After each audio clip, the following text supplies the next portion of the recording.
Attorney Rufil Fernandez Banyok. Attorney Rufil Fernandez Banyok. Straight to the point. O karon, ania ang inyong anchorman. Non inimposumos aliquid adversus veritatem sed pro veritate.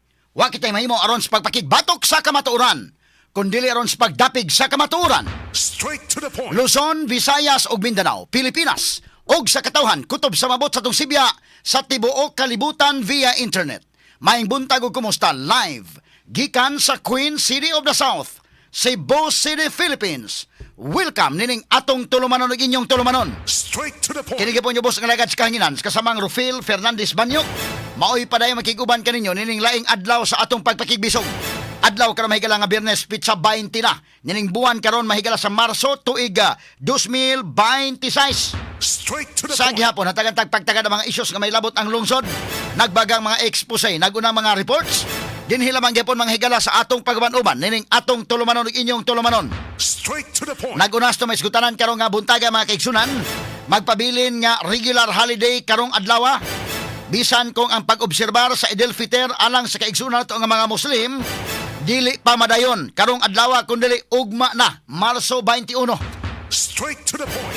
Assalamualaikum warahmatullahi wabarakatuh sa ato mga kaigsunan nga mga Muslim, nga naminaw na to karon.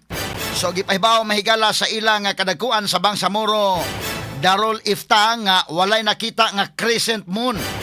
Kagabi atol sa moon sighting hinungdan nga magpadayon karong adlaw ang ilang final day sa fasting sa Ramadan.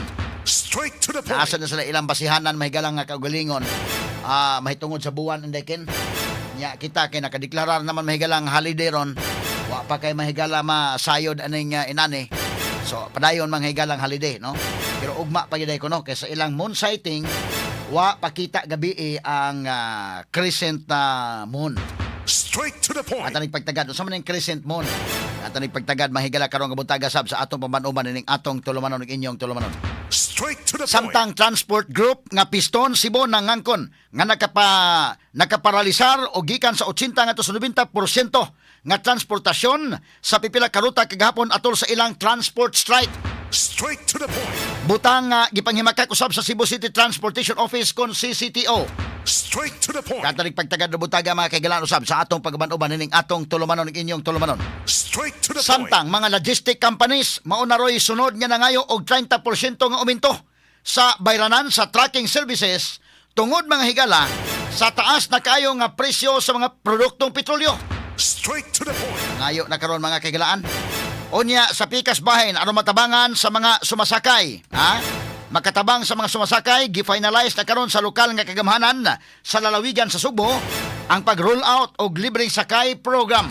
Straight to the point. Samtang dugang mahigala mga iskutanan kay ang House Committee on Justice murag gigil na nga karong Marso 25 sunod semana mga kaigsunan ila nang sugdan ang hearing may labot mga kaigalaan sa kaso ni Sara Duterte mahigala Vice President Sara Duterte sa ila mga higalang pagpasakan og impeachment batok mahigala sa Vice Presidente. Straight to the So ang point. sunod mga kaigalaan nga step human mga kaigalaan sa pagdetermine nga sufficient in form, sufficient in substance, sufficient in grounds moari na sa hearing mga sukit tig paminaw. Unya tan-aw nila kung dunay probable cause, although mabasa naman nimo mga kaigalaan. Mabasa na nimo nga tuloy-tuloy na ni, basta lower house may hisgutan, ang mga congressmen may hisgutan mahigala, wa na. Tuloy-tuloy na mga sukit tig paminaw. Moabot sa Senate kini mo impeachment ngadto na ang kumbati sa Senado kung unsay baruganan sa mga senador. Straight to the point. Matod pang Congressman Neil Tupas, kanhi Congressman Neil Tupas nga kanhi mahigala lead prosecutor sa kasong impeachment, ingon siya nga readable kayo, predictable kayo mga higala ang mga congressmen mao nga malagmit mapasar gyud diri sa Kongreso sa ubos balay balaoranan. Pero ang problema pag-abot sa Senate kung naabay number nga mo convict mahigala ang Sara Duterte. Straight to the point. At ipagtagad sa kanong nga buntagas tumunuban usab nining atong tulumanon ug inyong tulumanon.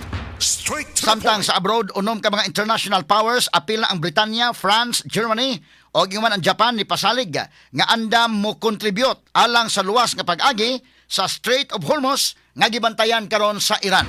Straight to the Kini point. guban pang mga isgutanan niyo mabati exclusive over DYHP RMN Cebu 612 sa dial sa inyong mga radyo sa 93.9 IFM. Sa serbisyo publiko detalyado